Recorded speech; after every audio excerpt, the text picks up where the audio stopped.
ரீசெண்டாக நான் வந்து எக்ஸ்பிரஸ் பண்ணி போயிருந்தேன். அப்போ தான் நான் பார்த்தேன் இந்த வேன் கோவோட இம்மர்சிவ் எக்ஸ்பீரியன்ஸோ இன்னும் வந்து நடக்குதா அப்படின்னு சொல்லிட்டு.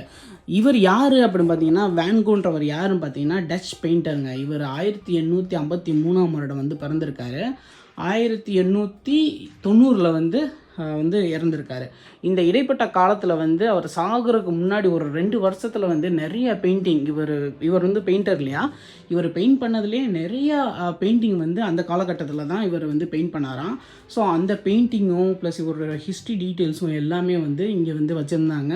இப்போ நீங்கள் பார்க்குறீங்களே, அது எல்லாமே லைட்டிங்னால அவர் பெயிண்டிங்கை வந்து வீடியோ கிராஃபிக்ஸ் மூலமாக அனிமேட் பண்ணி நம்மளுக்கு சூப்பராக வந்து வீடியோஸ் மாதிரி கொடுத்துருந்தாங்க. லைட்டிங் உட்காந்து இங்கே பார்க்குறதுக்கே அவ்வளோ அழகாக இருந்துச்சு. அந்த காலகட்டத்திலே கெமிக்கல் இல்லாமல் பெயிண்டிங் எல்லாமே சூப்பராக பண்ணியிருந்தாருங்க. நீங்களும் இதை எக்ஸ்பீரியன்ஸ் பண்ணி பார்க்கணுன்னா சீக்கிரமாக போய் எக்ஸ்பீரியன்ஸ் பண்ணி பாருங்கள். குட்டி இடமா தான் இருக்குது, பட் வந்து உட்காந்து நம்ம ரசிக்கலாங்க.